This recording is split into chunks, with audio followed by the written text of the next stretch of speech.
Said, go ahead. Thank you. To follow up on Thank you for Myra's, being sort of point. patient. Sorry? Thank you for being somewhat patient. Oh, no, I did not mean to interrupt. It's fine. So apologies. I feel like a school marm I up was here. deceived. I feel like a school marm scolding people unnecessarily. Anyway, just to follow up on Homer. Yeah, I don't know. Is Wow. that that's a Texas coming little bit of an archaic term, yeah. All right. Okay. So, just to follow up on her point, you said that you're hoping that a deal will be struck. What if it doesn't get struck? I mean, we have been there before. There were these artificial deadlines and calendars, and a week here, and the end of October, then the end of November, then December, the end of the year, and all these things. I mean, to be honest, Palestinians and Israelis fought in Ramadan many times, and they were struck. So, what if a deal is not struck? What is your vision on how this thing will end?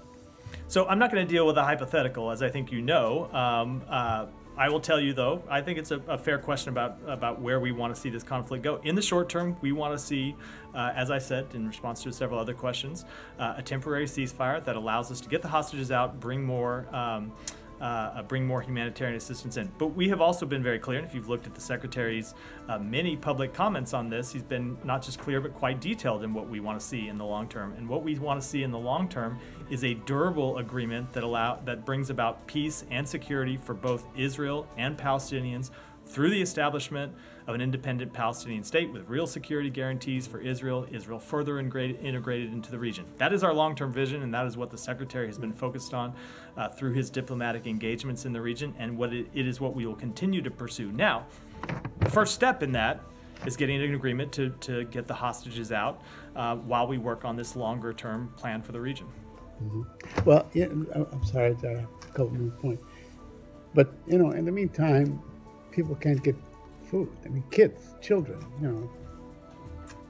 5-year-olds, my grandson's age and so on. So, I mean, they're asking for bread, for crying out loud. They're standing in line asking for bread, and bread is not coming. So you keep saying about things that the need for things to go in, but it's not going in, man.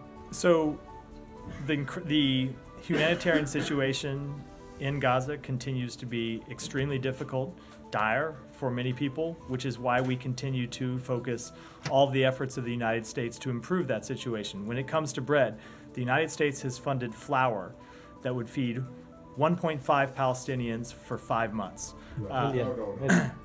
A lot more than 1.5. 1.5 million Palestinians for 5 months. If it was only 1.5 Palestinians, fair. Obviously, a misspeak. 1.5 million Palestinians for 5 months.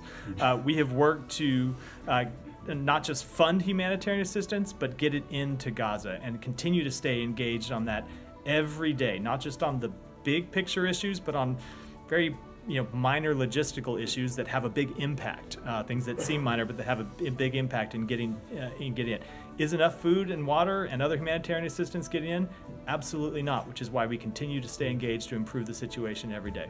You talk about the Palestinian state, although we've heard statements that are really emphatic by the Prime Minister of Israel saying no, under no circumstances whatsoever, and so on. I just want to read you what a member of his cabinet, from the Likud, as a matter of fact, May Golan of the Likud, during a Knesset hearing about the motion to expel MK Ofer Kassif, she said, quote, "I am personally proud of the ruins of Gaza, and that every baby, even 80 years from now, will tell their grandchildren what the Jews did," unquote.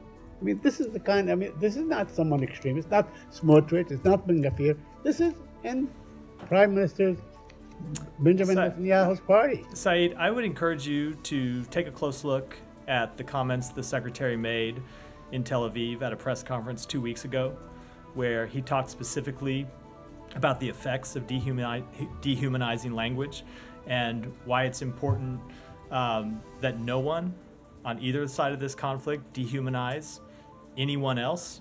That will continue to be our position. It will continue to be what we pursue, because as the Secretary has spoken, we care about the lives not just of Israelis, but of Palestinians, Palestinian men and women and children, and we grieve for all of those who have been killed, all of those who have been injured, and it's what animates our work to try to bring a durable end to this conflict.